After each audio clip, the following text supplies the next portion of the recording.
And so I'm really happy to meet you face to face. And so you'll be getting a copy. Oh, here comes Sonia. Okay. So I'm going to read this out and then I'll give you all a copy.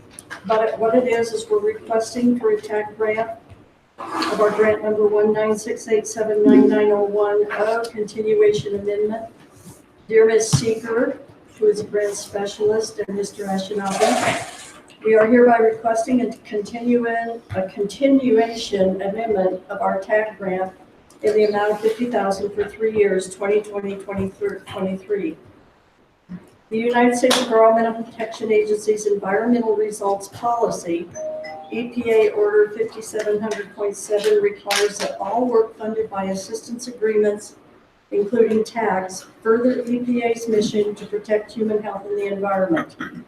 Under the Federal Register 35.4065, we hereby demonstrate that, 1, we have received previous tag funds and have managed those funds effectively. We have submitted quarterly reports that confirm we have met and reported the expected outputs and outcomes of our project that we believe will achieve the desired environmental results in our work plan. And site characteristics indicate additional funds are necessary due to the nature and volume of site-related information such as 1, an off-site plume of 1,4-dioxane that has traveled into citizens' neighborhoods 2 miles past the site point of compliance. 2, signature chemicals found more than 3 miles north of the Lowry landfill site have been identified at the City of Aurora Highway 30 landfill during the state-ordered investigation. 3, an indoor air sub-slab test taken near the Lowry landfill site, off-site plume revealed that 1,4-dioxane was found in the air samples, which could signal a completed exposure pathway between shallow groundwater containing 1,4-dioxane and human receptors. 4, the work settling defendants. You guys okay, Richard? What's going on? Deep's not in here. Okay, okay. The work settling defendants have ceased injecting potable water into the Superfund site mass, and since then, the concentrations of contaminants at the base of the plume have increased up to 200-fold. And 5, the 2017 5-year review identified deficiencies in assessment of site releases through residential areas and associated with residential wells that are currently behind schedule to be addressed. We believe the CAG has served the community well and has met the goals that were stated in the TAG grant application.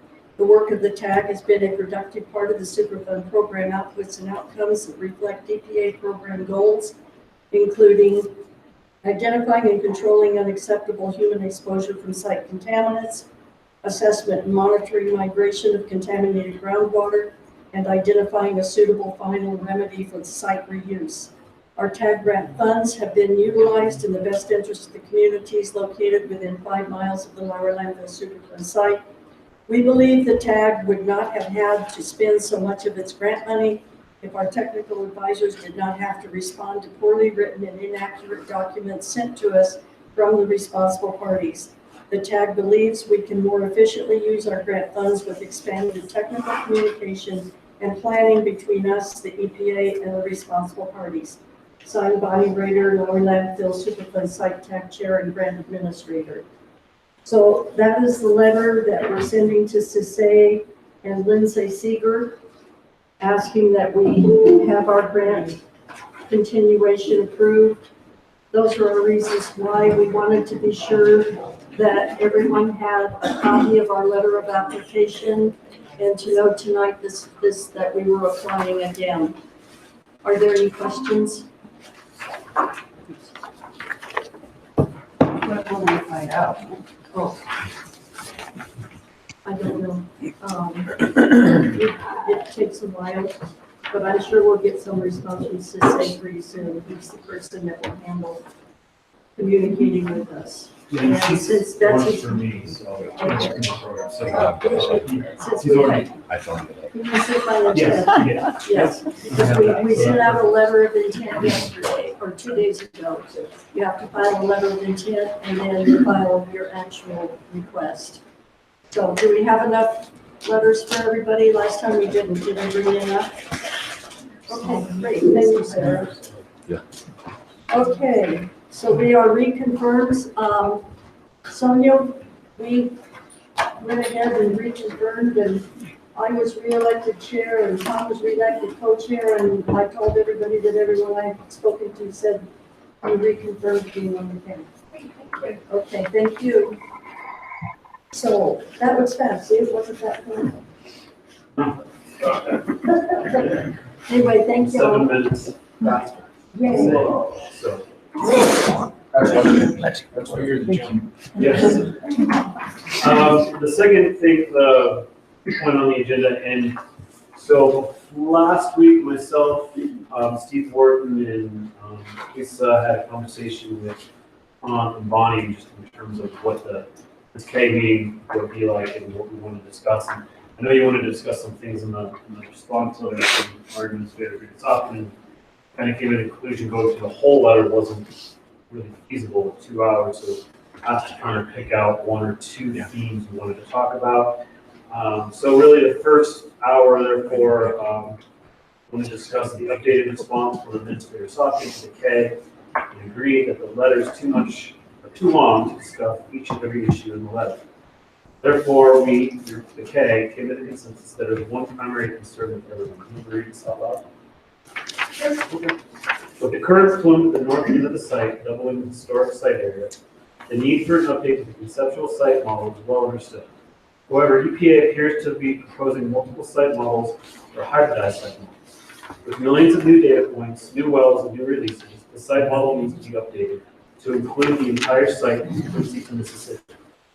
The CAG would like to discuss the deficiencies of the current conceptual site model and how and on what timeline EPA will address these deficiencies in order to be able to claim that there is appropriate monitoring occurring.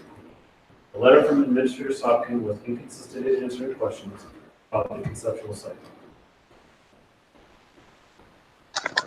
So, what we decided to do, since we don't have a facilitator, is Dietrich is going to lead this discussion. Dietrich, are you in and able to talk to us?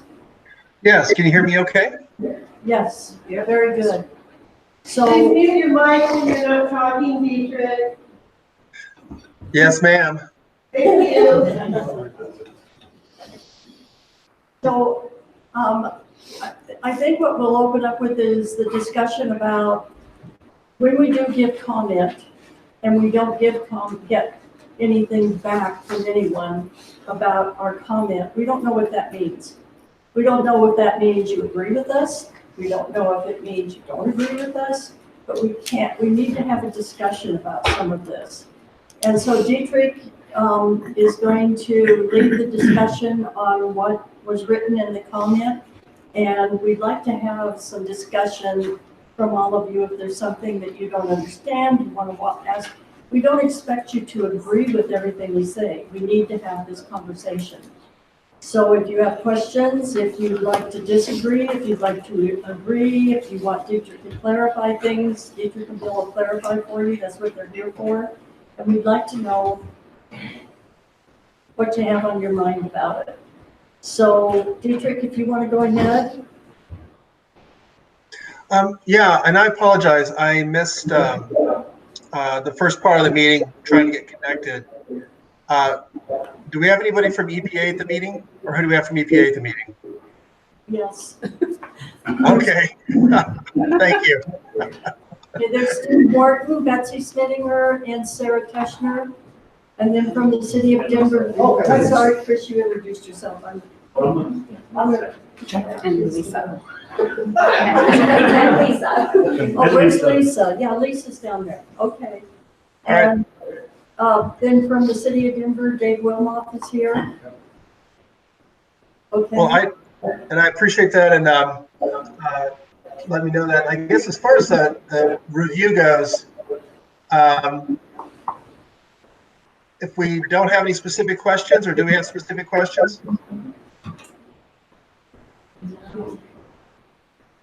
No, we don't.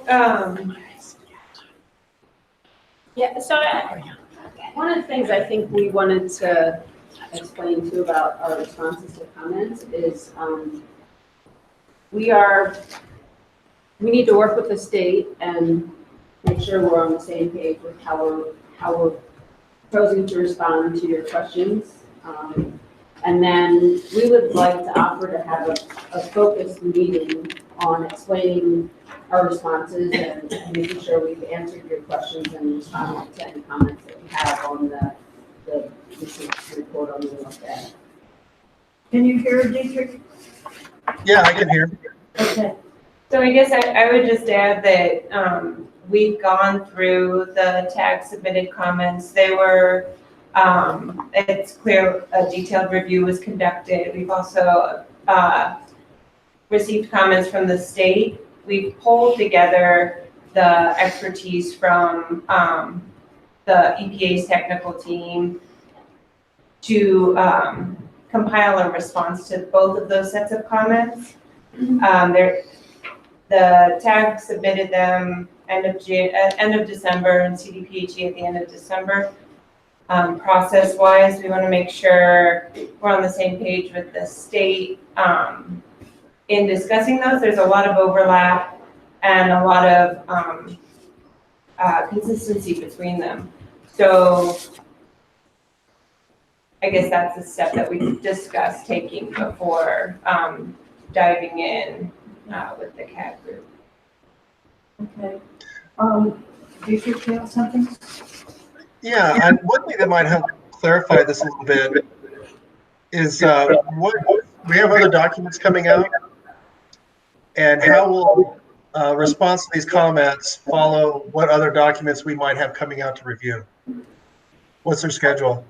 So I think most relevantly is the CSM, the conceptual site model for the site, the comprehensive effort. I think that there is some confusion regarding the conceptual model presented in the North End investigation report and the comprehensive conceptual site model update undertaking. I think a lot of that confusion might stem from language in the 5-year review using the terms conceptual model and conceptual site model in a way that didn't really delineate between the two. So just to preface it, the conceptual model presented in the North End investigation is not intended to be a conceptual site model scale effort. It's intended to present the geologic and hydrogeologic context that was used to select well locations and sort of pull together the understanding based on the well results and that context. The conceptual site model update is in draft. EPA has not seen a draft yet. It's an effort between Tetra Tech, who's EPA's consultant, and CDM Smith, who is taking the lead on some figures. We expect to see a draft of that mid-March, and I'm not, I guess depending on what that draft looks like, will sort of guide at what point we're able to have a draft we can share more broadly. But I think just to add to that, we're not planning on waiting for that to sit down and meet with you and discuss the comments. As I mentioned, we want to work with the state, make sure we're on the same page. So I would think, haven't really talked about schedules, but mid-March, end of March, to have that meeting where we go into details. I have a question about why do you need to be on the same page as the state in order to respond to this? I get why you need to be on the same page with the state when you put work plans together and you do those sorts of things. But I would not be surprised if you have a different take on what was presented than the state does. And I think we've always been asking for open discussions and a give and take and a push-pull and who thinks what. And so if you come together privately to get on the same page, I think that's kind of defeating the purpose just a little bit. I would say I'm sorry, I'm Jen Opila from CDPHE. I apologize for being late. I think that, EPA and CDPHE are working really hard to be in a partnership on this project and to try to work together to make sure that we can give you guys a consistent feedback on our technical reviews. And so, and yes, I agree completely that having all voices in the room are very helpful.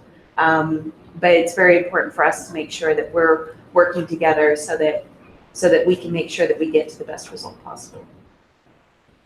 So you all understand the EPA, you all understand that, but from this CAG member, we don't trust the EPA because they collaborate, jump out of the closet, here it is. Well, no, that's the way it is. And we don't feel heard and we don't feel collaborated with. I think that's the reason that you're offering the meeting, and I'm not trying to, no, I agree with what you say, but at the same time, what I hear you saying, and I hope, and correct me if I'm wrong, that CDPHE and EPA have been trying to have a good working relationship for a while, and they're trying to cement that relationship. And within that relationship, they're trying to make sure that they both understand the pros and cons or first of all, they identify what the problems are and try to understand what both of their thinking are. You haven't come to a decision at the point where you come to us. And that's what we're hoping, is that we're included to be able to express our concerns before the decision is ever made. And hopefully that's what you're meaning by a focused meeting. Yeah. And so that all three groups would be there, so that if something comes up, including our technical advisors, something comes up, we can discuss the pros and cons of it. I understand that science is not perfect. Science doesn't get to, everybody doesn't always agree with everything. And as a hydrogeologist friend of mine said, you put 3 hydrogeologists in a room together, and they'd all have 3 different visions of it. That's appropriate. But if we've all looked at it and tried to say, okay, well, what is the best way that we can identify the holes, but get the right information and come to the final conclusion before we just hand it to us as if it's already a done deal, then we're on board. And I want to stress that we're providing draft documents that aren't finalized, that we're asking you to comment on. And we are going and have already looked at those comments very carefully and are considering those comments. And it's very likely that we will make some changes to the report based on the comments that we hear from the community. And that's the nature and the importance of having community involvement in the Superfund process. We want to make sure we're taking care of the community concerns where we can that are related to Superfund, and making sure you understand what's going on at the Superfund site. So does everybody in the EPA that's here understand why we're frustrated? Do you understand why we don't feel we've been collaborated with, based on the history of the last 3 years? I think I do, but if you want to explain it to me, that would be fine. Because I think it's to us, it's kind of been a game, hide the P. We ask a question, move the P around, and the answer really never comes. It's just, there's no P there. It just gets moved around like this, and so then we don't know what to do because the answers don't come from the questions. So and it's been like that pretty much So we do want to answer your questions, and if you don't feel like your questions have been answered, that's not appropriate. And I think again, Jen and I are trying to work very closely with our teams so that you're getting answers that are consistent between the state and EPA, and that if we have differences, we're figuring that out. So you're hearing a consistent message from the 2 agencies. And you're absolutely right that oftentimes when we get into scientific matters, there are differences of opinion in how to interpret things and how to look at things. And that's not helpful to all of you if we're coming back to you and we're not saying the same things and we haven't worked that out, and I can see where that can be very confusing and you don't feel like you're getting an answer.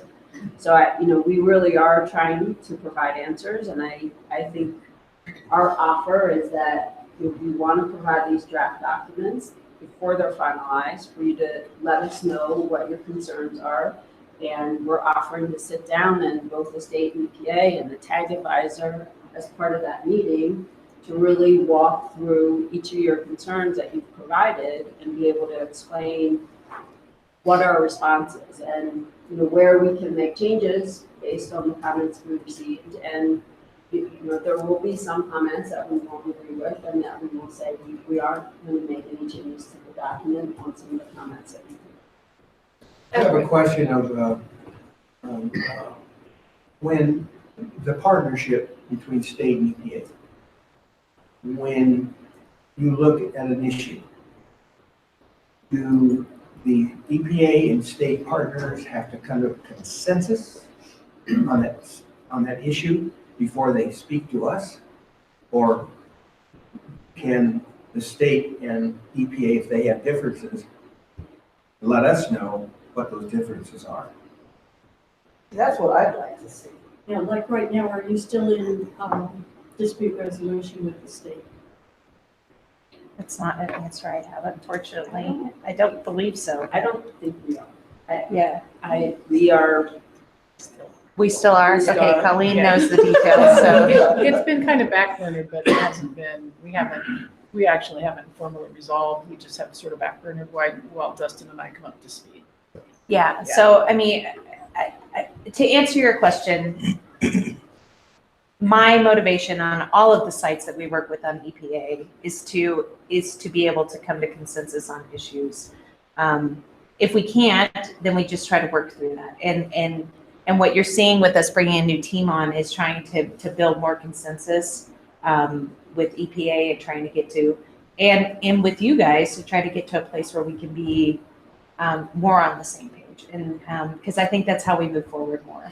Now, if you guys have specific concerns regarding something that you feel like we have a dispute over, we're willing to come and talk about that with the technical staff here. Obviously, I don't know that level of detail, but we're happy to bring our technical staff and talk about those concerns. But I think I think we work better if we're coming to you guys with a unified approach. Because in the past, white papers we've reviewed, and our technical people have reviewed from the state, do not seem to become consensus with the EPA's position.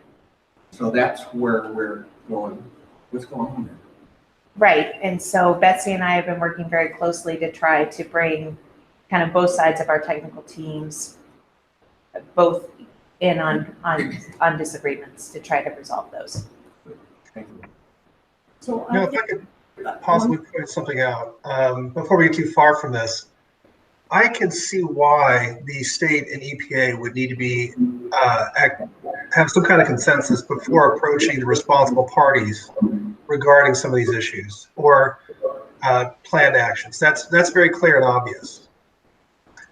I'm not so clear on why a comment set from this group would require that much interaction between the state and EPA when it's really about a technical interaction, a discussion on a document provided by the responsible parties. In fact, I would throw this back and say it would be useful to have a discussion with the agencies regarding these comments because we were interested in your views. We're interested in the decisions that may have come about to come to these conclusions. But ultimately, the response that we need to see is from the responsible parties. And, again, I separate the comments set from if we were commenting on something from the EPA, an order or something like that. I see those as very different things with different pathways. I don't see why the responsible parties need to be protected from the comments from a public organization in the neighborhood. And in fact, I think there's one step farther with this particular set because so many of the things we're commenting on are assumptions that were made in that document. And I think the reason we're here where we are today is because we haven't had those rather frank discussions on these. So to summarize, because I think I hit a couple of points, do you guys see a difference between a document like this and how these comments can be handled, as opposed to if we were commenting on an EPA document or something along that line? So I just want to clarify something, because I think we might be understanding this slightly differently. The Northern report as submitted by the WSDs in draft, we've received comments from both the CAG tag and CDPHE. The discussion right now is based on wanting to explicitly and specifically respond to each of these comments, both sides. There's some overlapping, and with the new personnel at CDPHE, it's more, we're not sure what their thoughts are on the responses we'll provide. So it's we want to give them the courtesy of hearing these responses and understand where we are. We're not even sure if we differ at this point, before adding more confusion to the conversation with the tag and the CAG, by not sort of getting a footing on that first. So what you're saying is you want to address our comments with us first before then addressing the tag's comments. Is that what you're saying, Sarah? And see what you may have to add. Yeah, okay, that makes sense. I'd like to- I would just add that, I think what's being lost here a little bit is EPA is the final arbitrator in these comments. They're the lead agency. We are, for our consent decree, we are abiding to, what EPA's final decision is on how those comments are addressed. But with your comment about, oh, well, why don't the WSDs just respond to CAG comments? It's not appropriate for us to be responding to CAG comments. We definitely take a different tack, I think, than maybe what EPA takes or on the comments, but at the end of the day, it's what EPA wants us to address as far as our comments are addressed. And so to specifically outline the processes, we do take the comments from different stakeholders, respond to those, have those discussions, and then draft one set of comments or recommendations back to the WSDs. I don't mean to be rude, but I'm going to be. Tim Shangraw has been answering everything for the past, since 2005. That's the WSDs. We have not gotten a response from EPA in years. Now, if somebody from EPA is answering us now, then we would like to know that. But it's always been Tim Shangraw, who in our minds is WSDs. So I disagree that EPA has been responding to us.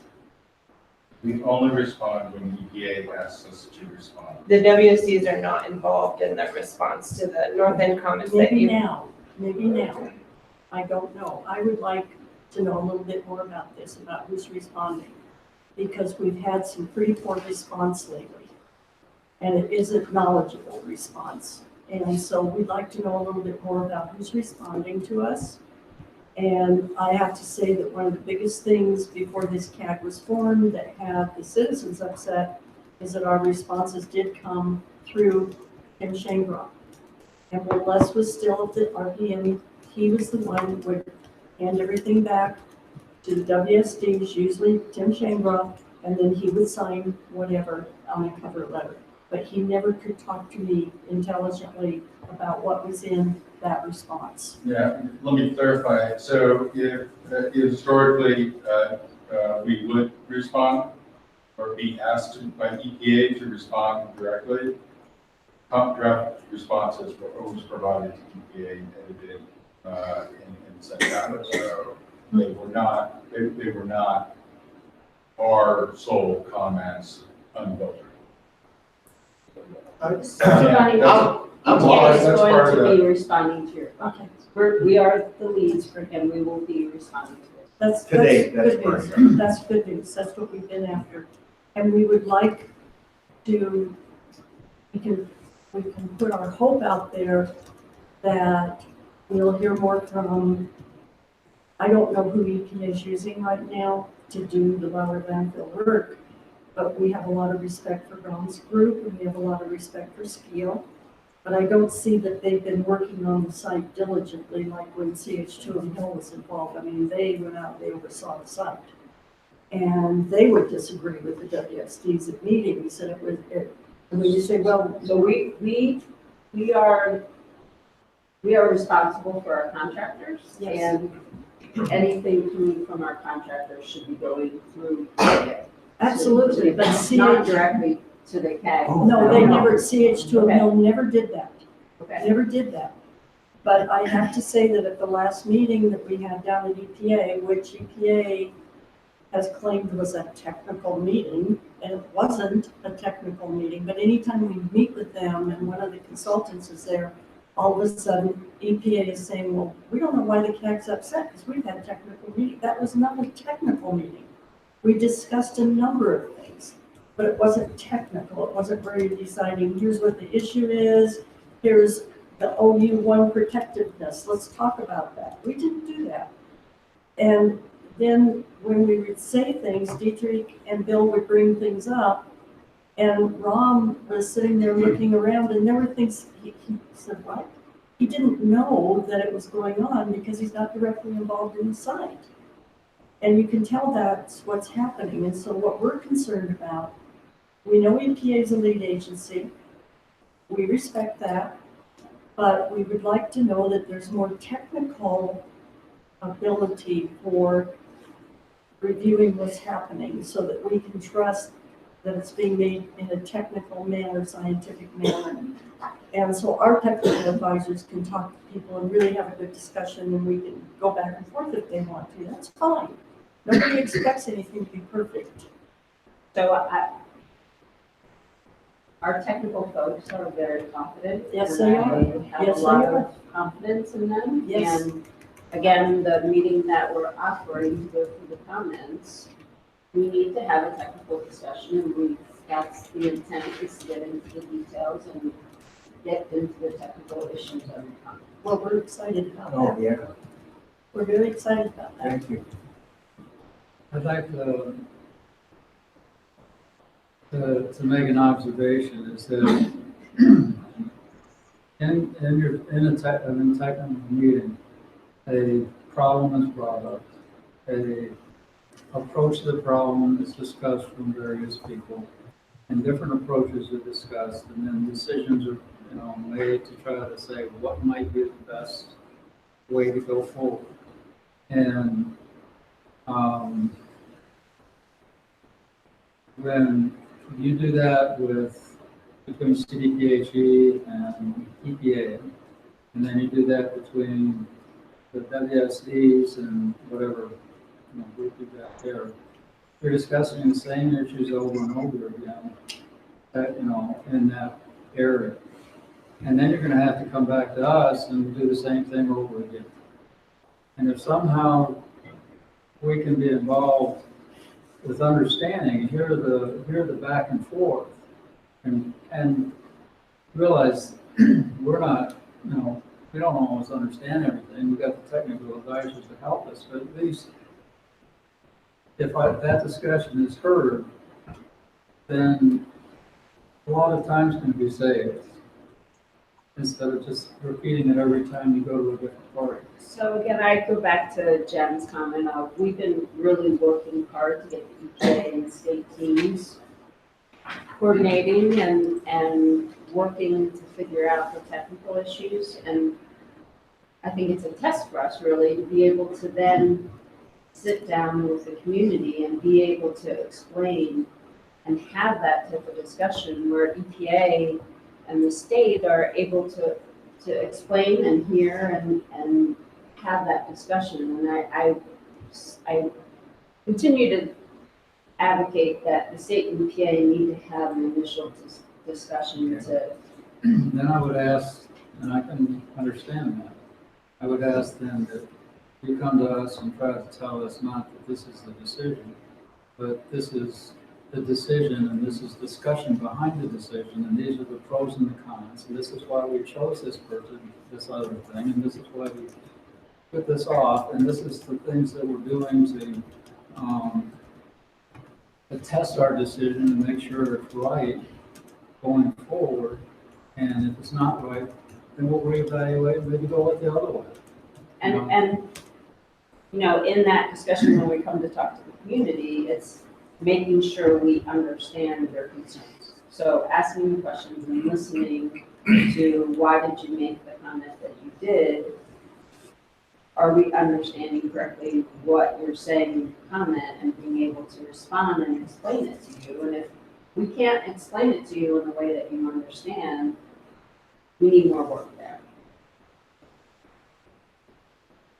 I appreciate everybody's explanations. I heard what you said. I still do not agree.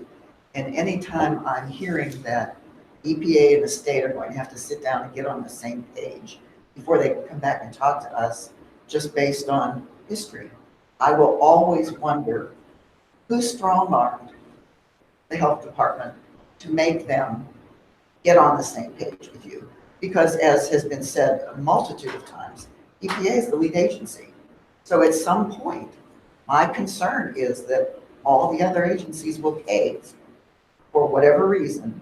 And if we don't know what's been being discussed, we don't know what point it was they caved on. And they'll never tell us because EPA is the lead agency.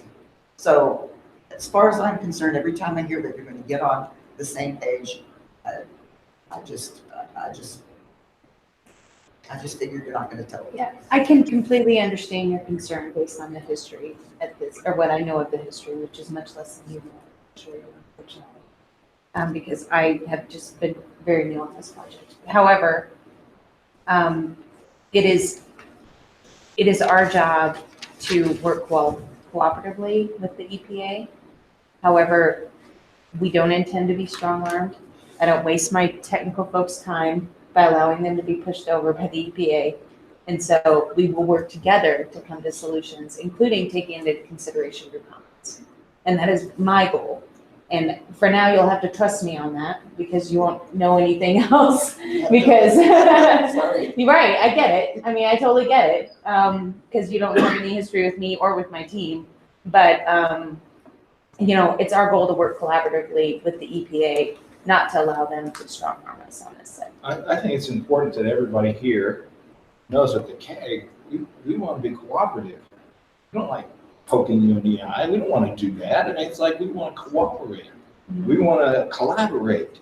But it seems like we have to poke you in the eye to get a response. And it seems like it's like every time we come to a meeting, you're rebooting your computer and we're watching it boot up again. Well, there's data gaps. There's things we can't, well, we have to do this.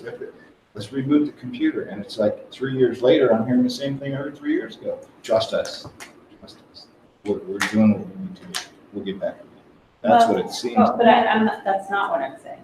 I'm saying you need to do a little bit more work. And then we want to sit down and have a good discussion on. That'd be awesome. Here are your comments and here's from a technical standpoint why we agree or disagree and have that discussion with you. And where do we need to go back and make potential comments on the report based on what we hear from everyone, including the community. And I think that would be awesome. I hope you understand that we've been waiting for a long, long time for this, what you hear from us, you know, Okay. the trust, the frustration, that's what you're hearing. Well, We're hopeful. Absolutely, and we appreciate that. And that's why Betsy and I are here tonight. I mean, we don't come to every CAG meeting. We know that you guys have struggled with us, and we know that you have trust issues. And so we're here tonight to help. Say we have struggled with the state. We have not struggled with the state. The state has always been straightforward with us. And I think that's why there's been the problems that there have been, because certain entities don't like the state being straightforward with us, and yet this is our living environment and we deserve answers. And so I think that's caused trouble. That's my personal opinion. The state has never in the best of my opinion, and I've been involved with this since the 70s, and I worked as Dr. Arnott was at the head of the health department. And I'm telling you right now that I was always able to go to the state and ask questions, and they usually gave me answers. And I think the most frustrated I've been with the state is when we've had a manager who doesn't really care about Lowry and doesn't really want to hear about Lowry, and they don't support their folks in working on it. Those times were really frustrating, but that wasn't because the state was being, it was just the management of the situation. And I personally realize how hard you and Dustin and Holly are really working to do your job well. And I personally appreciate it very much. But I can't say the state has been hard on the community. If somebody disagrees with me, that's fine. But it hasn't been the state that we've had issues with. And EPA, since the 2005 consent decree, it's just been an awful road to travel. And it's been sad. It's been sad. Trying to fix that. And I think what you hear is EPA and the state are working to improve our relationships and being able to have better communication with the community from both of us. That's hopeful. So that you're getting not just one opinion, but we're working together so that EPA and the state are being able to communicate to a consistent manner. That's really good. That's hopeful. And Dietrich, did you have some more you needed to say? I actually. Oh, I'm sorry, Sarah has Do something. you mind if I wanted to be a little more responsive to your specific question about concurrent documents or plan documents? I mentioned the CSM, the comprehensive effort, because I think that's probably the most relevant, but I wanted to add, before then, we expect, and we're still expecting and still really pushing to get the deliverable of the 3DBA package to share with both the community and the state so that you have that tool as you're reviewing, as we're discussing, you have it in hand. That I expect next month, within the next month. And then beyond that, there are additional documents planned, like the containment system evaluation plan. That's the one that's on the back burner. And then ultimately a groundwater monitoring plan optimization effort. That's not even started yet. So I just wanted to get those out there because I think that sort of is a more complete response to that question. Thank you for that. I do have a question related to the document we just reviewed on the north end and conceptual model. Does the state and EPA have draft comments on that, and can we see them?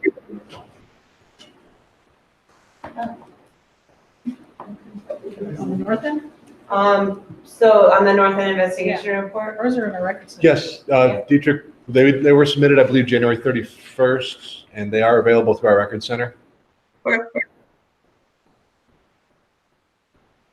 So maybe that's another issue that would be helpful for us since we're trying to start this new communication packet.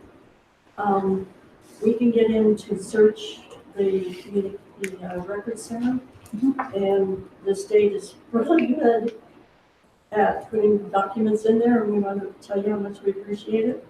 And so what is the appropriate way to ask to be notified about what has been filed? So we can maybe get copies that way.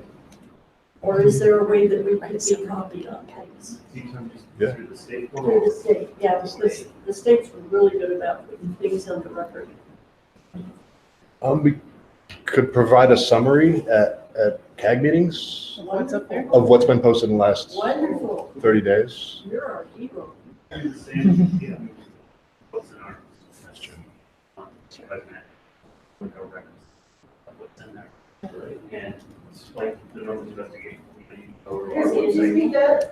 The North Investigation, when like you go, just click on that, and that's the landing page for websites. But if you want, I can always print out kind of what's available, publicly available documents. And I can either hand a hard copy of that to you to show you if you want, to show you where to go, pull that up. And again, we can offer, hey, if something news is posted up, make sure you guys know, multiple emails, calls, and you can say, hey, this next meeting, I might post this coming up, for example. We hope in the next week to have the revised involvement plan. Good. Now that's exciting. Did everybody hear what he just said? We're gonna have the new community involvement plan ready? Hopefully within a week or so. This is exciting. We're peeling out, folks. We're making progress. This will be exciting. So it's finalized? Yeah, I think it's close. Okay, so we were all interested in this plan and this will be the release of the. Yeah. Community involvement. And for most time, also realize too, it's a living document, so we're always going to take comments or, hey, maybe you see, like, your comments aren't attributed usually by name. Hey, something got misinterpreted or confused. It's not a technical document, right? No, but it is what we're supposed to be using to, at this site. Right. To guide community involvement, yeah.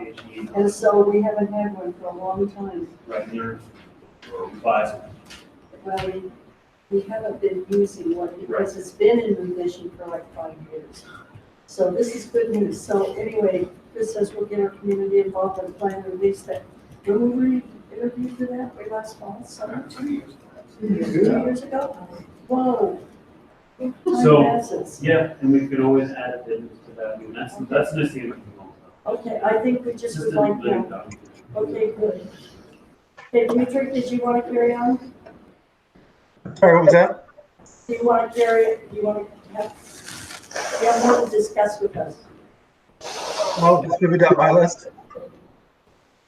No, I just, I'm still kind of confused on exactly a document process here, because the process that it seems like I'm hearing about is one that's usually reserved for decision-making documents, a ROD, an RI, that kind of thing. When I send comments on a technical memo, it would seem more that it would be more efficient to have those discussions or expect more interaction with the responsible party than such a formal process of, combining comments and that kind of thing.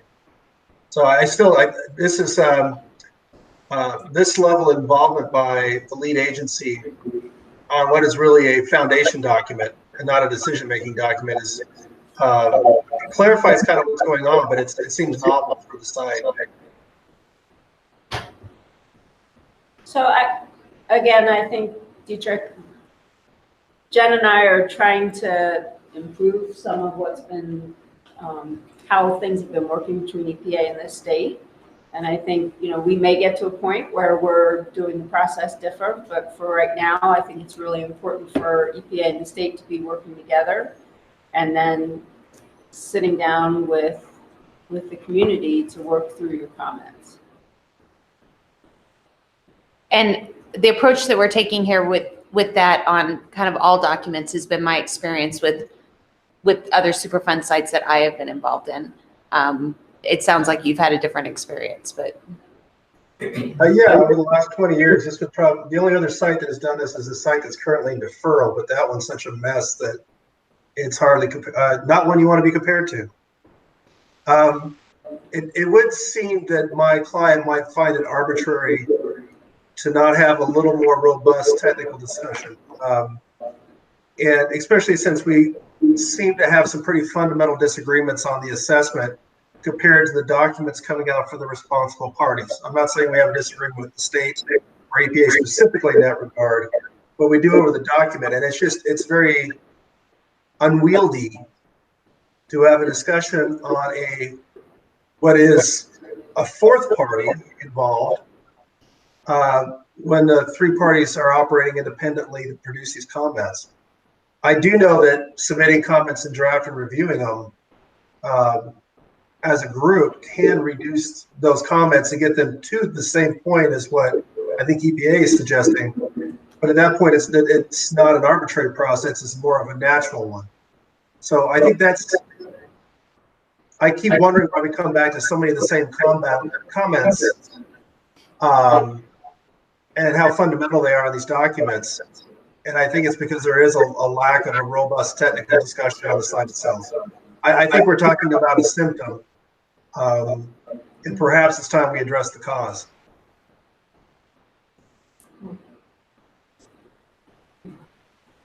So I guess I'm a little puzzled by your comments, Dietrich, and I think we're offering, again, to have a very technical discussion with you, along with the CAG members after EPA and the state talk. So I'm not sure where in that you're still having concerns. When we're offering to really get into the detailed discussion on your comments that you've made. Okay, so the last comment set I sent in, I haven't heard anything. At the beginning of the meeting, you said that you're waiting to respond on those comments until you have an agreement between you and the state. And now I have another position of pick up the phone and talk about them. Is that going to be your response to these, or are we looking at comments from y'all guys simultaneously? That doesn't really seem, that seems to be like a zig in the process. So Sorry, what? Like a change of course. So, I mean, again, I'm happy to take you up on the offer. We have occasionally had those discussions. They've been beneficial. We've had some restraints just in the documents coming through, allocating resources to different things. But I'll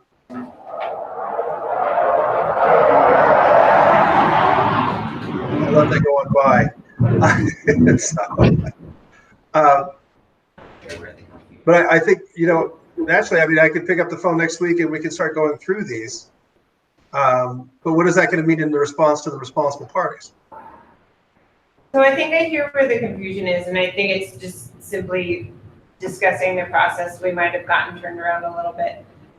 So the CAG submitted comments at the end of December. CDPHE did at the end of January. We're looking to have discussions on those comments specifically and explicitly with our response to you on them. And after just at least meeting and discussing them with the state first. That's before getting the letter back to the WSDs. So it's before decision-making on our So final action, I right? didn't catch that from what Dietrich was saying, but yes, what I've said is we are not going to be talking to the WSDs about our comments until we have met with the CAG and the TAG to go through how we're responding and what we would be asking to be changed in the report that we receive from the WSDs. And I don't think that we're promising that everything will be agreed upon. But I think that having an understanding of where differing opinions might be stemming from, if they even exist, is part of the process. I had a question about the community involvement plan. Will it memorialize some of this? Or No, town? it's already been drafted. But it can always get it. I just wanted to clarify that I understood you correctly. So what I understood is that the EPA will first respond to the state's comments, and then we'll turn to the CAG's letter to respond to those. And so if that's the case, what kind of timeline are you responding to? So as far as me gathering the different input from the different experts for the responses, I'm like right there. So it's just a coordination step. And I think, and I just want to hopefully what I'm hearing clarifying the processes. So we're going to CAG submitting comments to EPA. We're gonna sit down with you, and we'll go through your comments to us. And we can explain where we might agree with your comments to us, and we can explain where we might disagree. States also submitted comments to that as well. We can go through those comments that the state submitted to our North investigation as well. And that would be sitting down with you all before anything submitted to the that's, correct me if I'm wrong, but that's what I'm hearing, so that you actually hear, see that discussion, you understand where we're coming from, and perhaps understand that there's been, maybe we disagree, but understanding why that disagreement is. We might not agree on everything, just to understand, at some point we just need to agree to disagree, if the disagreement is. See, that's very helpful. I hope I'm understanding this correctly, because one of our biggest problems has been decisions are made and signed off on before we have a chance to weigh in with our concerns. And I'm hearing now that that's not going to happen anymore. And so that to me is very hopeful and very promising. I think it's going to be a difficult job for EPA to bring this together that way.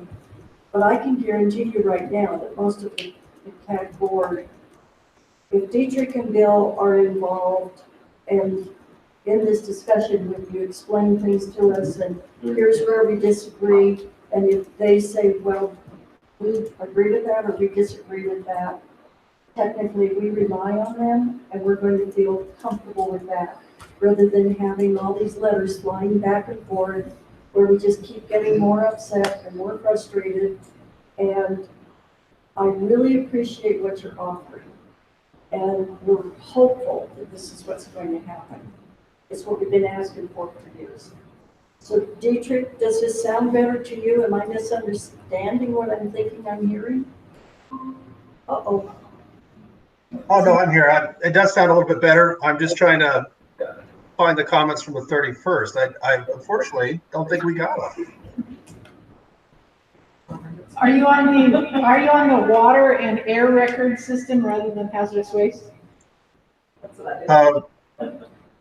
You know something, somebody could forward me a link later. I don't want to waste everybody's time on it. Okay, we'll send you a link. Thanks.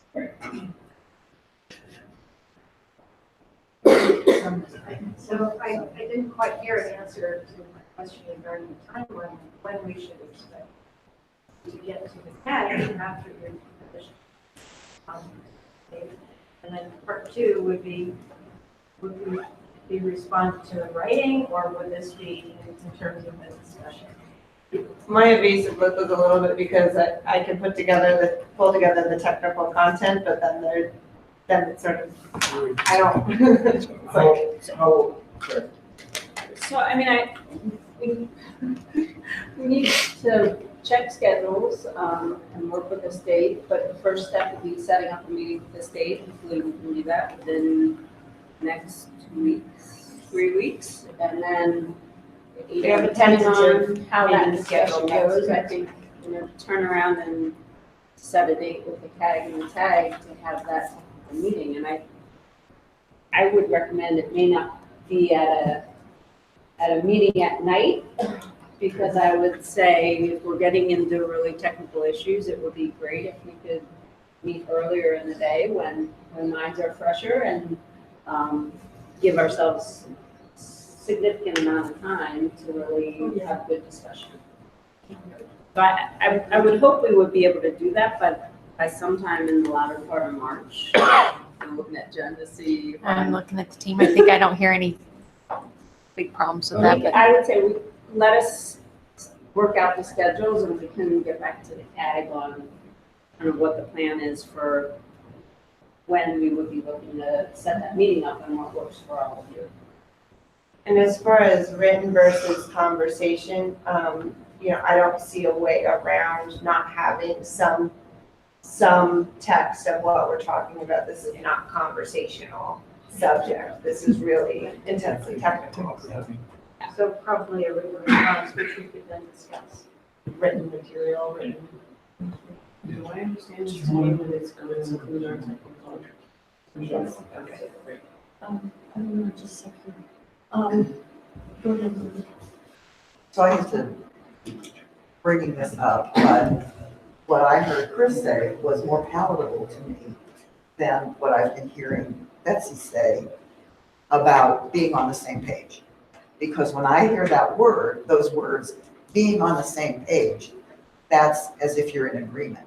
But what, Chris, if I heard you correctly, it was, we're going to come together and we'll tell you, here's what the EPA said, and here's what CDPHE said, even if they're different. But when I hear get on the same page, it's presenting united front with one viewpoint. And So that bothers me. I think our goal is for EPA and the state to reach consensus on the issues. And then come and discuss with the CAG and hear, what are your concerns? What do we need to make changes to based on what we're hearing to the CAG, from the CAG, making sure we're understanding that. But I think it adds, these are difficult issues and they're very complex. And I think for us to come back to the CAG and give you two different technical opinions, to me makes it even harder to figure out what the right way to go is. So I think like that. I would like that. I would like And our that. technical advisors are perfectly capable of arguing on our behalf. You might have three different ones. You might have three different ones. opinions. Does the EPA have full authority to do whatever they want to do? Well, So it doesn't matter. let me offer a couple of thoughts. And I'm intentionally been listening more than talking, besides Betsy's my boss's boss and all that. But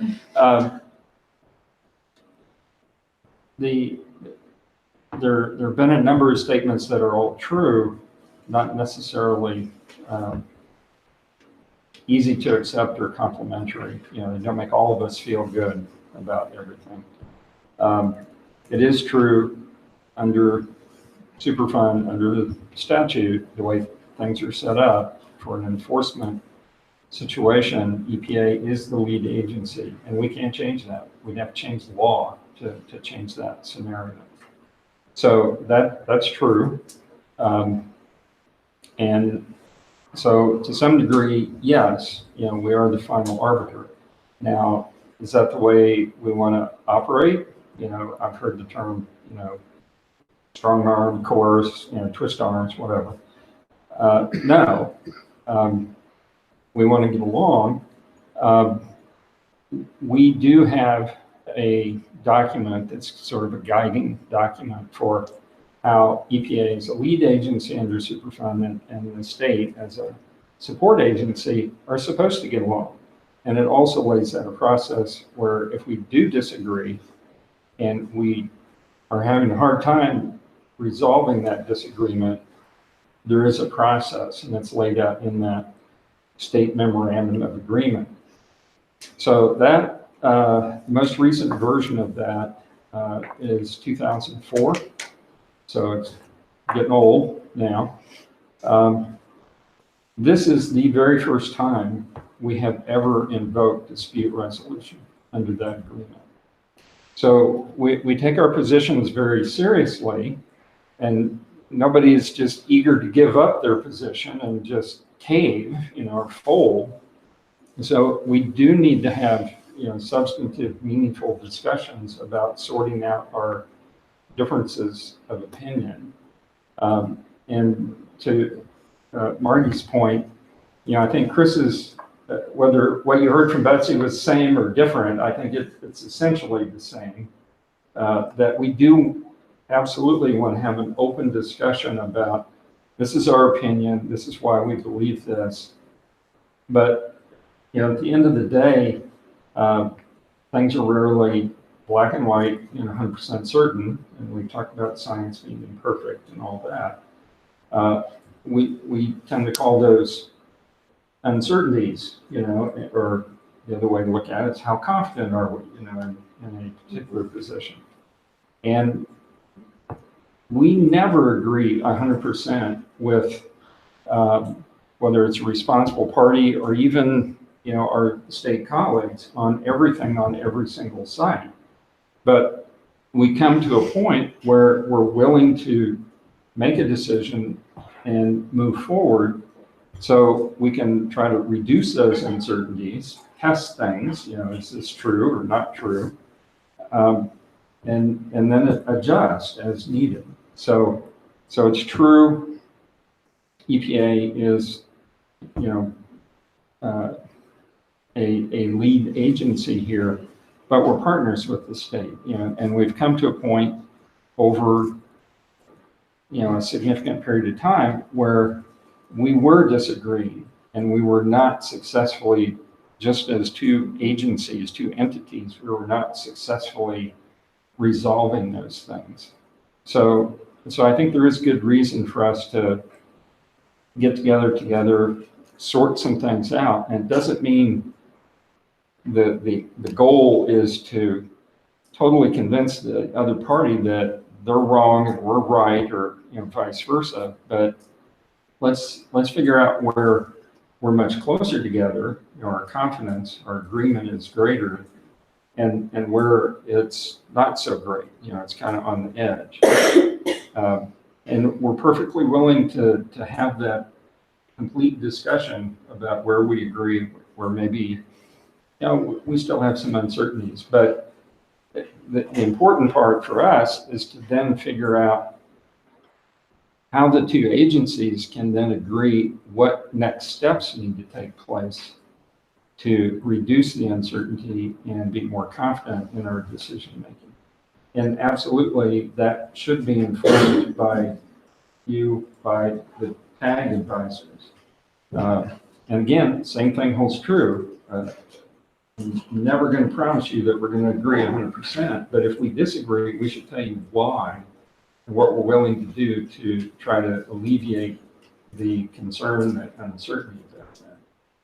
So, our comment letters to EPA are public. And so you will see where we have commented.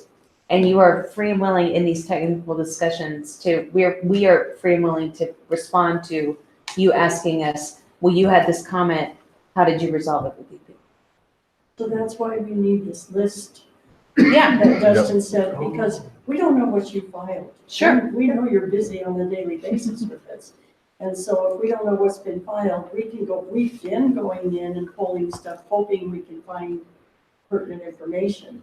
But if we could have just a list of what documents you have filed now in the record center, so it's public knowledge for us, we can pull it out, we can put it on records, we can talk about it.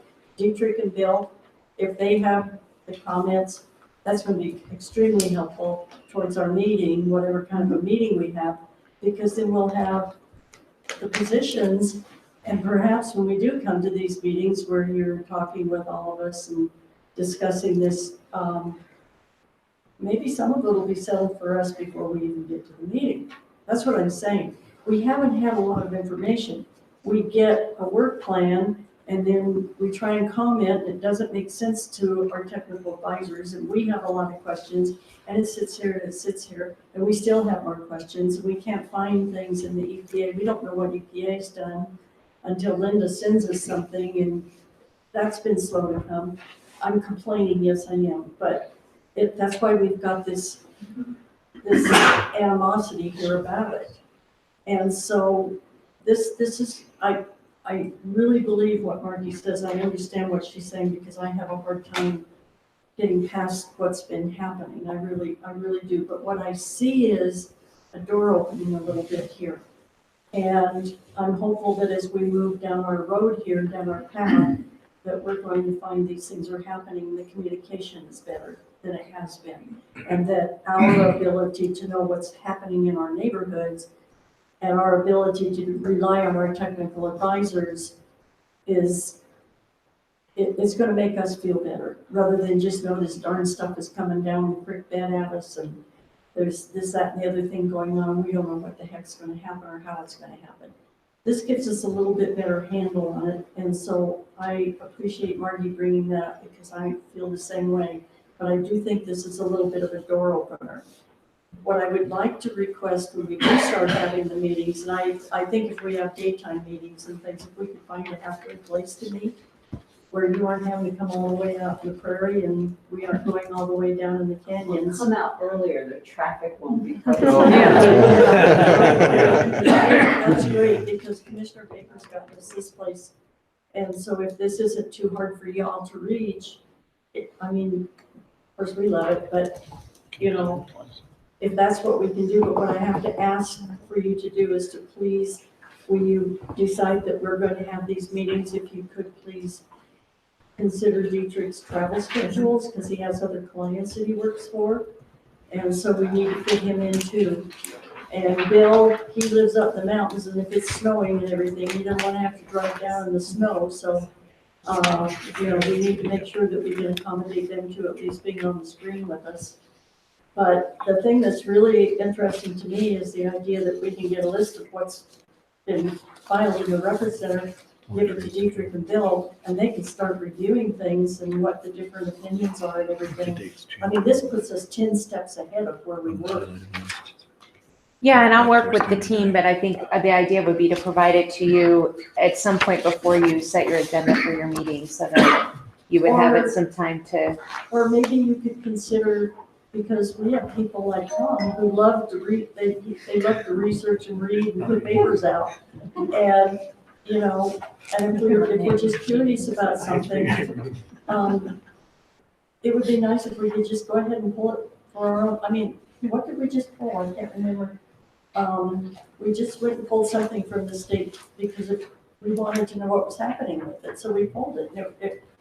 If we could just know, say, once a month, if you could just give us a list of what you did last month, I don't mean to put more work on you, but it would be marvelous. I think pulling it once a month is definitely reasonable. It's That would something be that we could do. wonderful. Yeah, great. That'd be wonderful. And well, I don't limit here for a second, but I do think it's important that before we have this face-to-face meeting to talk about the technical issues, that we get you a written response, so that you have some time to look at our responses and are ready to ask questions Yes, and absolutely. Yeah. No, see where you agree or disagree with us, and that'll have us have a better informed decision. Yes, well, I agree to that. Does anybody else on the CAG have any concerns they'd like to bring up now? I would also like to bring up the fact that it doesn't mean when we have these meetings, will everybody that's on the CAG, including ex officio, be invited to these discussions? Or is it just the CAG and EPA in the state? Because I know the city of Aurora has big interests in this. I mean, would they be invited to these technical meetings or to these discussions? I don't have a problem with that. I have an opinion. No, No, that's fine with us. Yeah.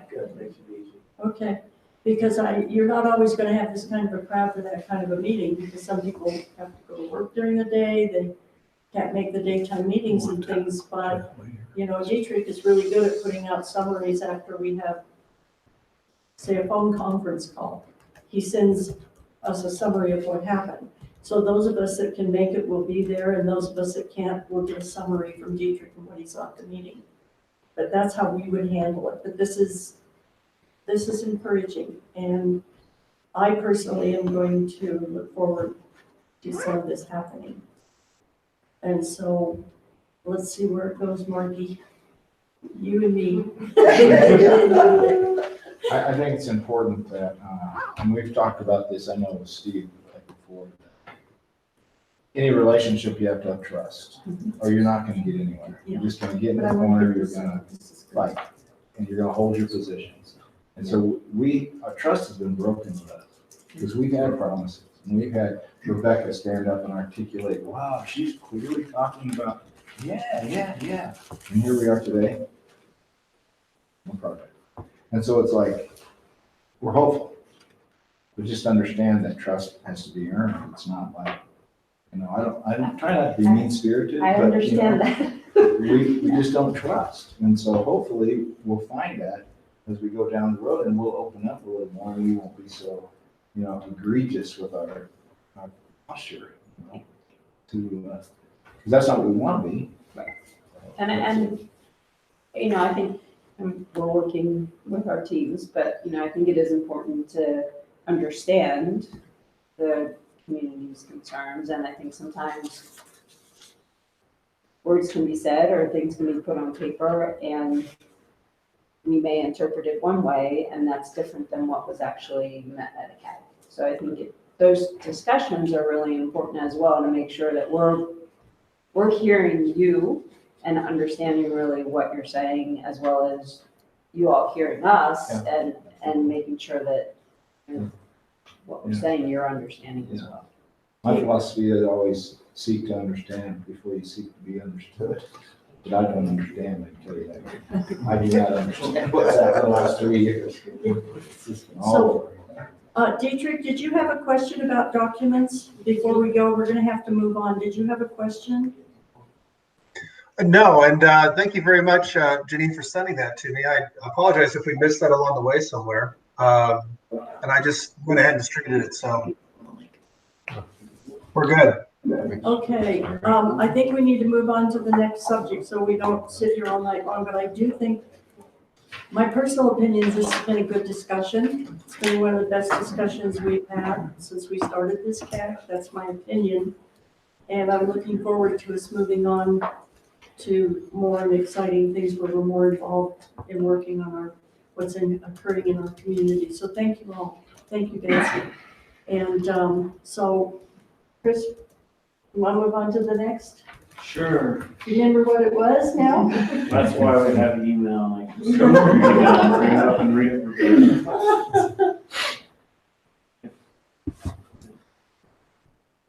All right, so the next item we discussed, the second hour should focus on McGinnis and Associates' comment to EPA regarding the North End investigation. We'd appreciate an all-inclusive discussion. Hey, Dietrich, what do you think you want to do on this? Now, this is, I mean, we've got a lot here, and Sarah gave a little breakdown on EPA's conceptual site model format and everything. Where would you like to start? And does anybody on the group have a question that will help him lead off? Well, I wish I'd had the state's comments earlier today. That would have changed this discussion quite a bit. And I really, I think I missed a little bit earlier about conceptual site model in this document and really how it fits in. So maybe that's a good place to start. And again, I apologize. I know that topic came up, but I didn't hear what I heard a hydraulic. So this is going to be a geology, hydrology type conceptual site model. A hydrological conceptual site model is sometimes a reference I hear. Is that the language you're going to go with? Is that what the intent is? No, not at all. So the comprehensive conceptual site model update or document, it's not really an update because the standalone document doesn't exist at this point, but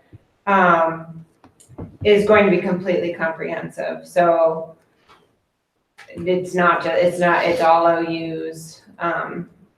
It's going to be, I'm sure you've seen comprehensive CSMs for other sites. It's gonna have it all. Okay, that's very helpful. Thank you. So, and this will be north end and site. We're not trying to divide anything, right? So it'll discuss the regional geology, regional hydrogeology down to the site level, the contamination presence. The North End investigation is intended to be attached to it, so included as an attachment or an appendix, is my understanding. And I guess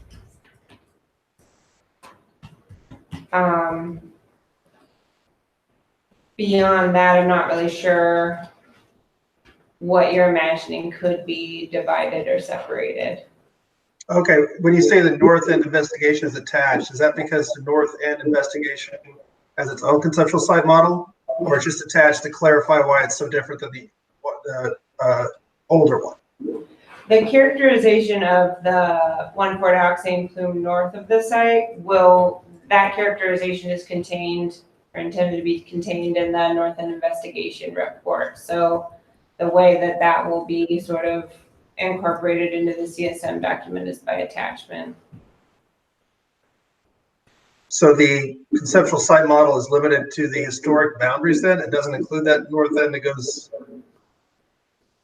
the plume, the 1,4-dioxane plume going to the north? I mean, I think that the question doesn't quite line up with conceptual site model for me. So regional geology will be discussed, regional hydrogeology will be discussed, site observations will be discussed, lithologic observations will be discussed, the site boundaries will be discussed, extractive features, barrier features.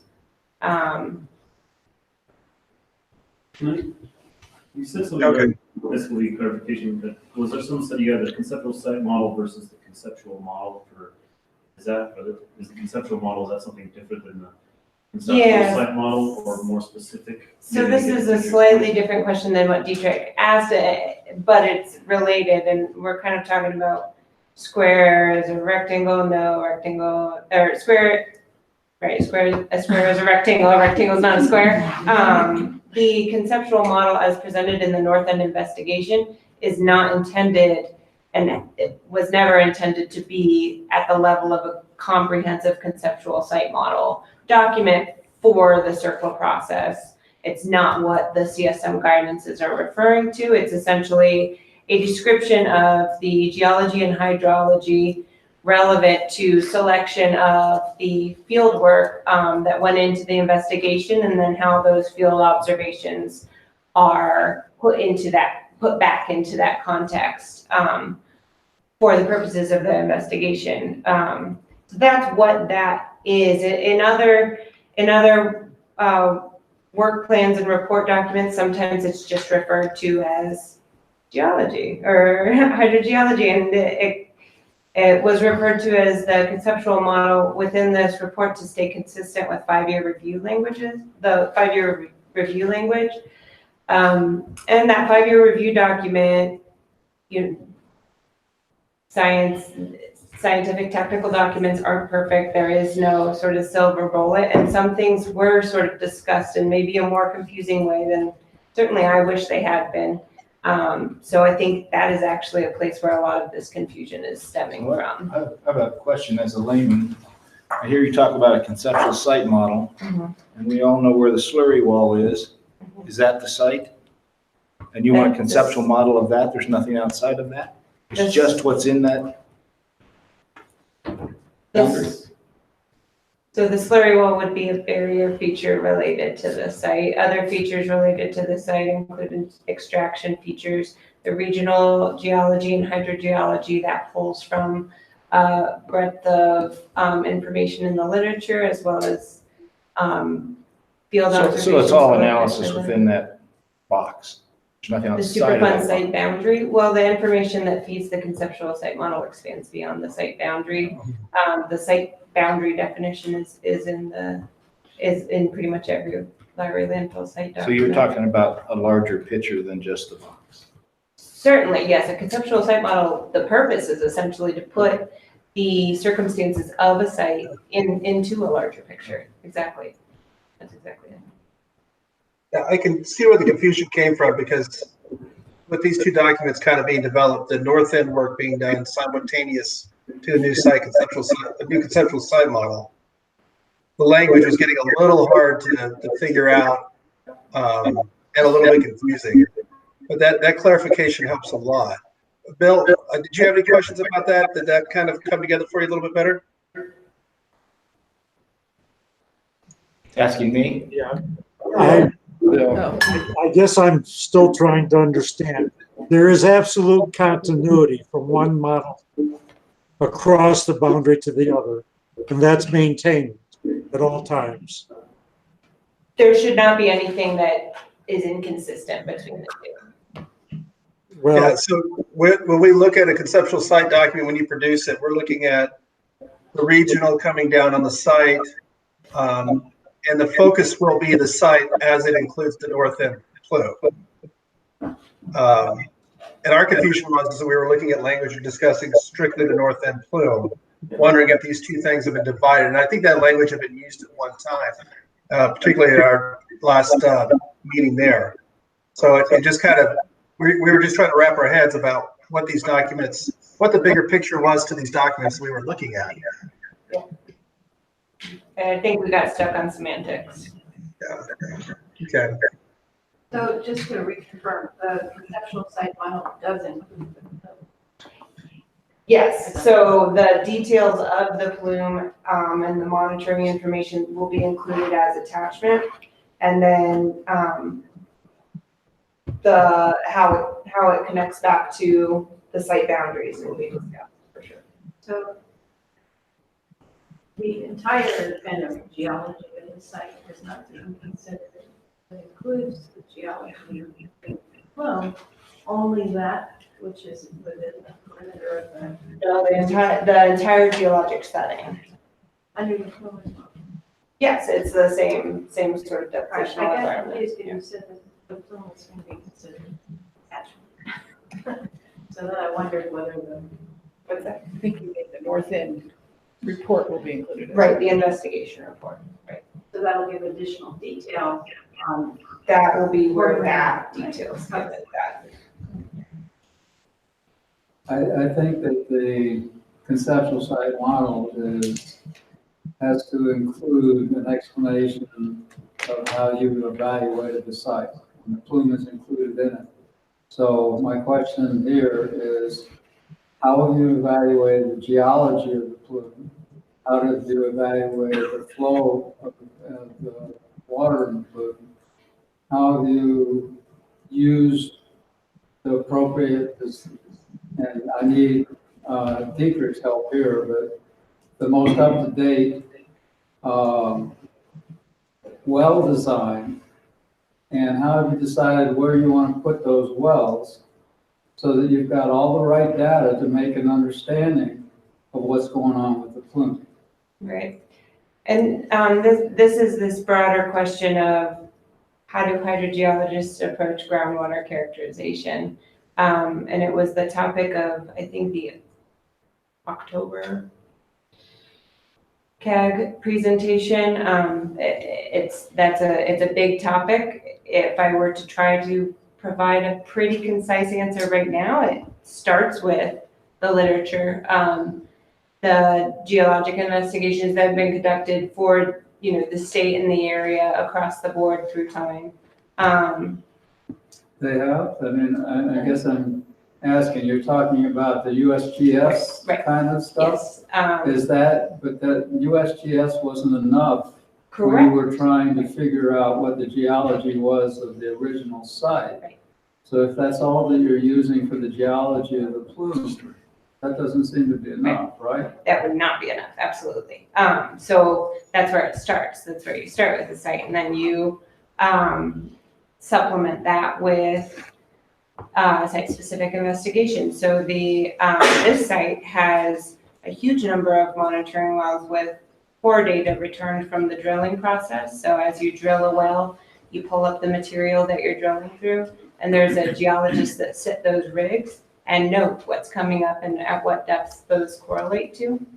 That's a huge amount of information for a hydrogeologist or a geologist to be able to consider.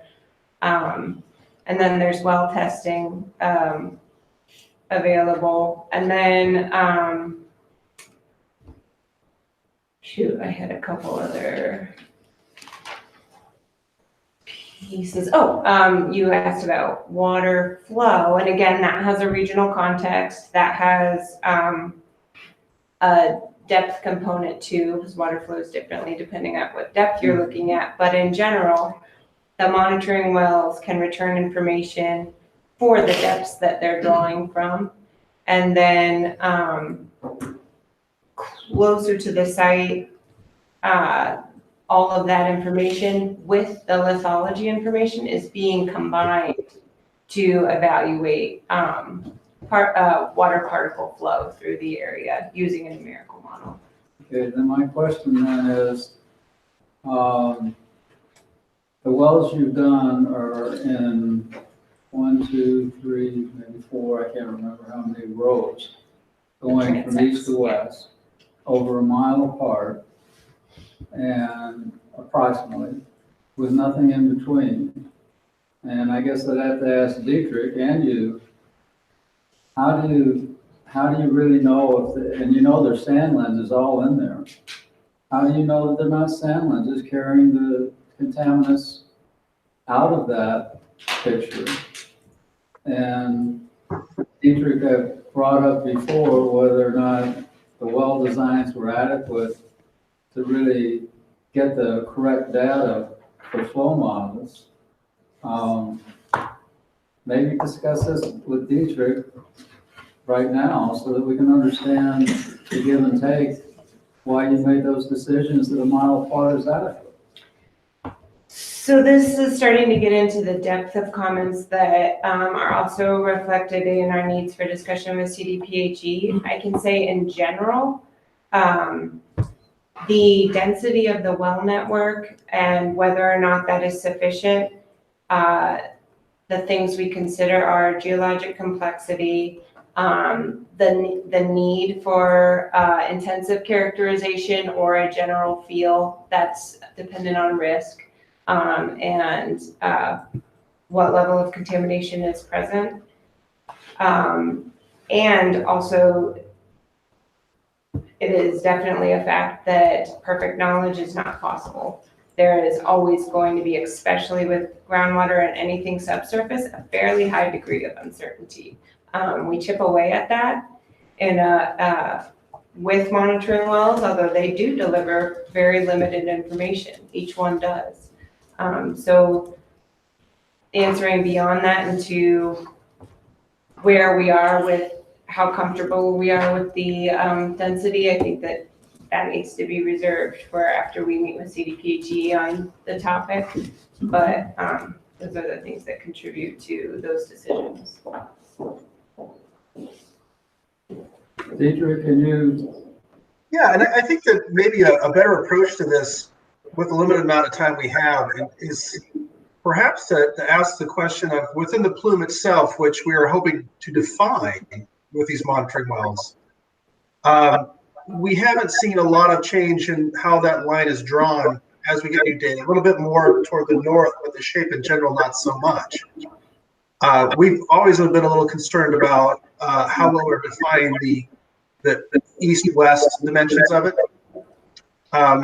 And it appears that a lot of what's going on is transects that follow a surface feature, which may or may not be the most indicative of what we're trying to look for, as far as a channel flow system would be. So I guess really, when is the next time that EPA will be reevaluating what that plume looks like, and the uncertainty with it? It just seems to me that we have to be very careful that we don't paint ourselves into the box that plume is and the study within that box when those lines may be somewhat arbitrary.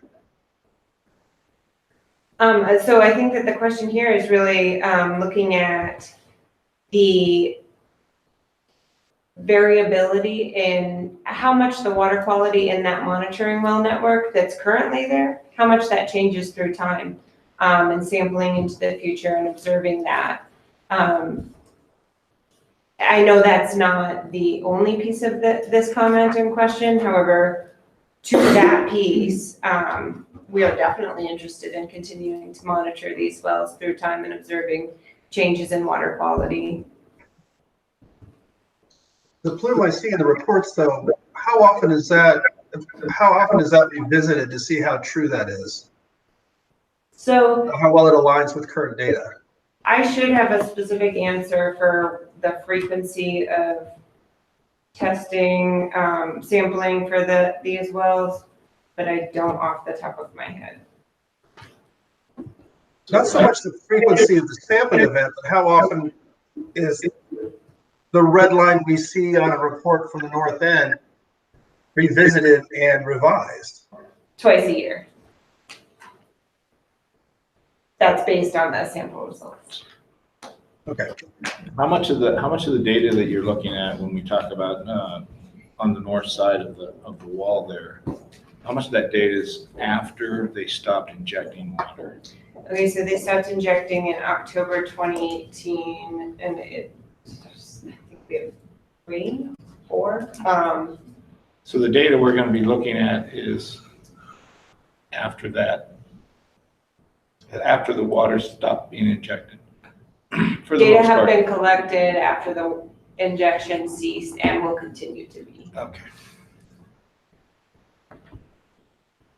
Wanted to ask, if in a conceptual site report, there's consideration or acknowledgement of a suspected ground fault. So is it acknowledged that it's counted or? So are we talking about the CDPHE white paper's growth fault hypothesis? I think that might deserve its own topic. I don't think it can give a satisfactory answer without having prepared and pulled together supporting information. So can you give me an indication of whether it is considered or not? I don't have a draft of the CSM in hand. I assume that it will include and it should include a discussion of tectonics, faulting, fractures present in the area. So I think that's a good question, Sonia, because the CDPHE white paper on the growth fault was peer reviewed by a number of agencies, very credible agencies. And the thing that was the thing that gave me confidence in the study itself is because the peer review discussed certain things that they agreed with or didn't agree with the author of the report. Mm-hmm. And I thought that in itself is kind of like if we're going to come together and we're going to talk about things at the meetings, we're going to hear everybody's opinion. And considering how well peer-reviewed the CDPHE white paper is, I would think that'd be quite credible. And I'm a little surprised at how it's been pushed aside. I don't expect you to answer that because it's been going on for quite a while, but maybe at some point, as you say, that's a big subject. And we knew that fault was there. I can remember when Harding and Lawson or Golder found it and then it was put aside. We don't want to talk about that. Well, and I've dug into those reports and I've dug into the actual geophysical data returned, and it is a bigger conversation. Okay, that's good. So let me throw one more monkey wrench into this discussion because it's very important. We've always been confused when we're talking about conceptual site models or a model of any kind. What is the reasoning for so much of the plume being dashes, some of the plume being solid lines, this we know about, and how can DADS not be included in the plume study? The plume goes right through DADS, and it would be interesting to know how that can be left out of this study. For the north end, is that the question? Let's For just the not- entire For study. the entire study, because the DADS has never been brought into the study, and yet we know the plume is going through DADS. We know it's going under the closed landfill. We know it's there. How can we not bring that into a study to determine what's happening? I think that I'm wondering if we're conflating DADS and Highway 30 a little bit. No, Definitely not. no, no, They're not confused. absolutely, I'm not No one is confused. confused about that. Okay. So where, Sarah, if you think we're confused, where do you see the plume continuing past section 6 and? This is it's all in this area here. This is Lowry, that's the plume going up through. That's what we're talking about here. Yeah, so you're talking about property versus, all right. I think that this is, in order to really have a robust technical discussion, we're gonna need monitoring well data, locations on maps and. Okay, so as far as I know right now, the last I heard from Waste Management was that the monitoring wells that are there are monitoring for some waste rules. And they're different rules from Superfund site rules. And as far as I know, there has not been any Superfund investigation on DADS itself. And I'm not confusing things because I was there when they built the leach detection system for the closed landfill now. And I know that that should be higher than the plume, but from what I'm seeing in hydrogeologic maps, I'm seeing that the plume is probably traveling at some point underneath, and MW38 might be drawn back and pulling that way too. I don't know, but I would just like a wider discussion about if we're going to identify this plume and if we're gonna have good information about what's happening with it, that we need to discuss why that area is not involved in any of these studies. So I will ask. You had mentioned that the conceptual site model is coming out sometime in March. Yeah. And I'm assuming we would want to go through the Oh, same process well. where you would be able to comment on it, and maybe that's a better time to have this discussion.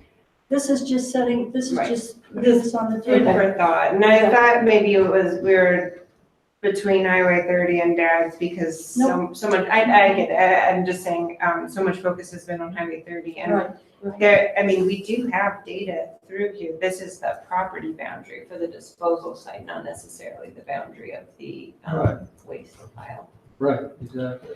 And it's only, the only testing that's being done there is under the solid waste rules and their testing requirement for chemicals, but it's not for Superfund. It's not, as far as I know, there's been no Superfund investigation there between Section 6 and the closed Dad's. Bonnie, can I ask, why do you think there needs to be, I assume you say there's no monitoring for Superfund, that there's no monitoring for 1,4-Dax? I was told by Steve Richtel there isn't. And I was told that it's different water and that's why we aren't doing it. Yeah. And Yeah, that's why, yeah. and when Steve talks about, monitoring under the solid waste rules, they are monitoring for VOCs. Correct. Those programs that are applicable to all solid waste landfills in the state, which in PHE overseas, those monitoring programs are also looking at major cations and anions. I know. They're looking for changes in groundwater. I got you. Indications that there's leaching I from got you. those systems. So what the monitoring network of DATS indicates is there is no leaking of that liner I system. got you. Yeah, I that's good. understand So that. I don't And it's understand the great, connection but of I'd why like to know DATS why, needs to be pulled why is into. the plume not being defined in that area? Yeah. Does it, John? I No, mean, it doesn't. Dad's is testing for other things than what's in the plume. Dad's testing for other things than what's at the site. So if Gas testing for their your inference is, the source of the north end plume might be from DADS? No. No, it's going under. So the No. monitoring that occurs That's not what indicates we're that saying. it doesn't. That's not what we're saying, because the plume is from Section 6, and it goes through Dad's, and we'd like to understand better why that isn't being investigated more under the Superfund rule.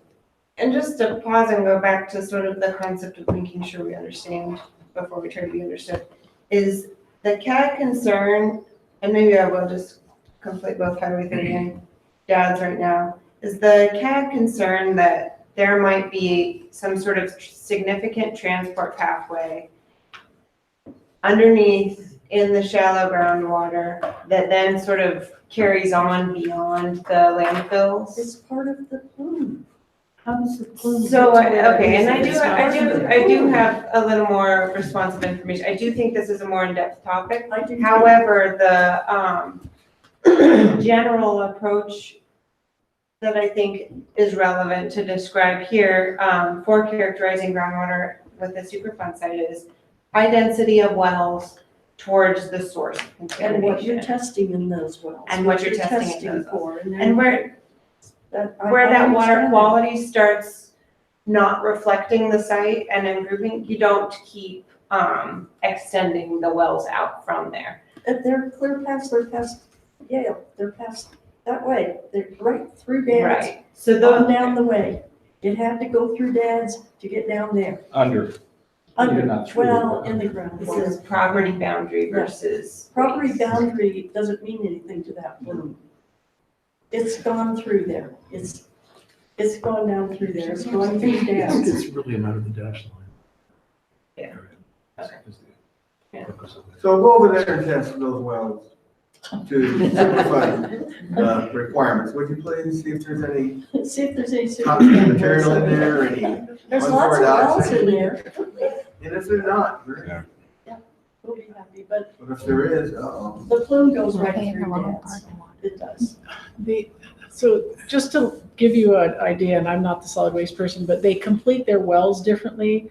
They complete their wells from the top of water and just below it. And so they're only looking at the very top of the aquifer, whereas the wells at Lowry Landfill tend to be towards the bottom of the Where they're targeting the saturated unit. And so they're looking at a different place than the wells for Lowry Landfill are. And so the information isn't going to be apples to apples, right? So you couldn't, what my point is, you can't go to the solid waste wells and look for the Superfund stuff. That's Richard's question. We would have to put in different wells. So anyway, Yeah. Dave, you answered that. I think that whatever wells are being monitored for leachate, you couldn't find anything anyway. 'Cause it's not No, that's not what I'm saying, is they're set specifically to look at whether the landfill is leaking. Yeah, but That's a different question than the Lowry landfill question, and the wells would have to be set deeper to look at the Lowry That's, landfill I question. think, I think, Dave, that's what the deal I think is. you mean screened. Screened lower, yeah, so in other words, the wells would have to be drilled and screened lower. So the question is, In why was sample. it never? This was a Superfund site, we know the plume is that way. Why has it never been defined whether there's something there or not? Superfund. And the definition also has to include, are there sand lenses that are carrying it off different ways? Is it carrying it? And I think so we that we can do a better job of responding to that specific, that question. But I do think we need to be able to pull specific well information at the site boundary and look at the lithologic rock. So what sediments are observed, what sands are present, with the information towards the source and why those haven't been extended beyond like the transects in the Murphy Creek drainage. That is in the Murphy Creek drainage.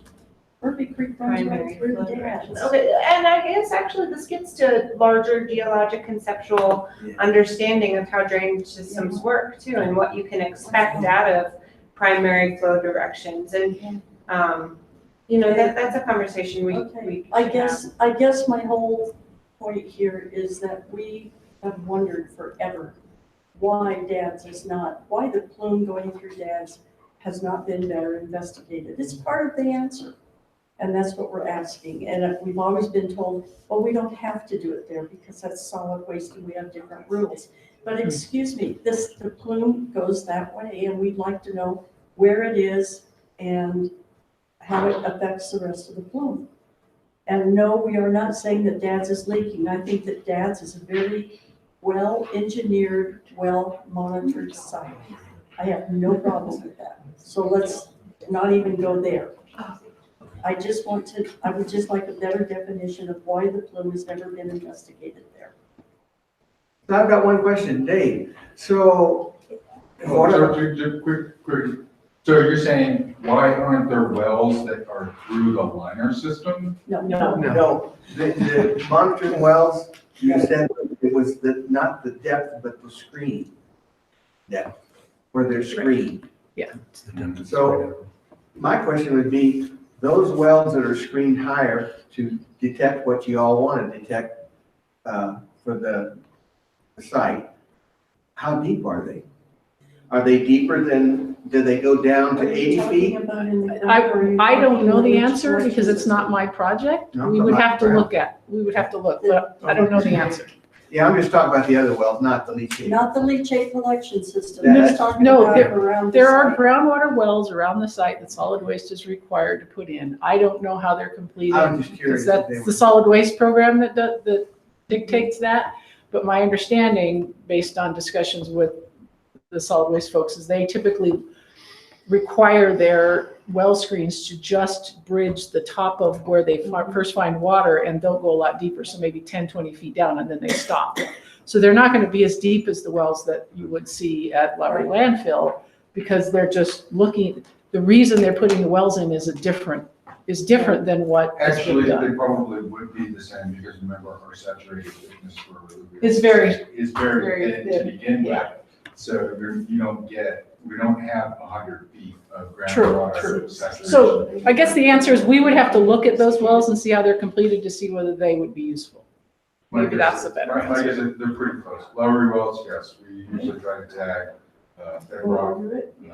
So we're screening across the entire saturated thickness. However, gas wells, depending upon the age, some of them are pretty old. Yeah. Some of them are two-deck bedrock, so.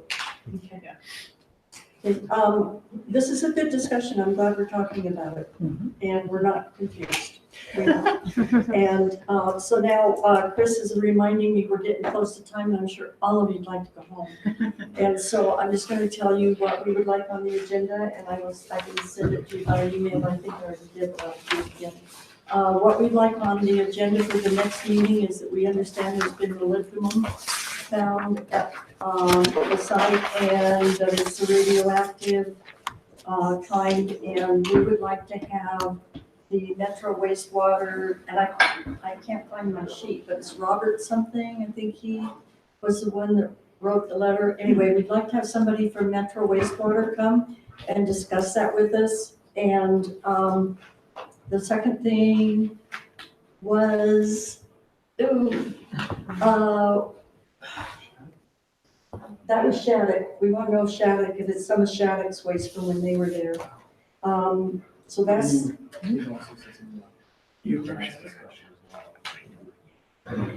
maybe. I know there was a second thing. I apologize. I didn't bring my list with me, and all of my secretaries didn't bring theirs either. I'll get with Chris and I'll let you all know what we're asking for. What? Oh, he's gonna look right now. Good for Chris. Can I make a comment there? Yes. I would just like to say, I also appreciated this discussion. And I appreciated hearing CDPHE and Dave talk about differences. And so if you would have all gotten on the same page and presented one thing, it wouldn't have been as good of a discussion, in my opinion. This was a good discussion, and I think we really appreciate it. And I have a comment to make with regard to the response that you have heard from those of us that are CAG members and our frustration with what has occurred. I mean, this goes back decades now. I have a magnet on my refrigerator my kids gave me, and it says, "You're not dealing with just an ordinary woman." And I would like to say that that's the case here. This is not an ordinary woman. And I want to thank her and the rest of the CAG members for being intense in this discussion and for wanting answers and for not accepting what the pablum that has been delivered in the past. And we're not going to put our forks down until it's done. So I just want you to know that if it looked like that we were in your face, there's real concern here. And we think that it's possible to fix this, and we want it done. I mean, 40 years is a really long time. And I think everybody that's involved here has the capacity to search and to solve. And I'm very grateful for what it will occur. And I want to thank you for that. And I look forward to that. Great, me too. Thank you, Molly. Dave, I think that, Yes. I heard you say two things that's confusing me. You have wells to go down, you have wells to go down to the bedrock, number one. And number two is you can't go through the barriers, which I understand. So how can you get wells all the way down to the bedrock if they're not through the barriers? They're on the they're on the outside. Around the outside? They're on the outside. Okay, and what depths do they That's interesting, that's great. What depth are Discuss it there? next time. Well, we'd have to look, I don't know. We're gonna have Well, yes, everybody, I'm squeezing in between two other meetings, to come and so. discuss status, or some of the different rules. So those are the two. There's the other one. Which is Yeah. And So thanks, everybody. Oh, wait, I'm not. Okay. Never mind. I was like, you're not supposed to Thanks, say. everybody. Good night. So Brandon, what's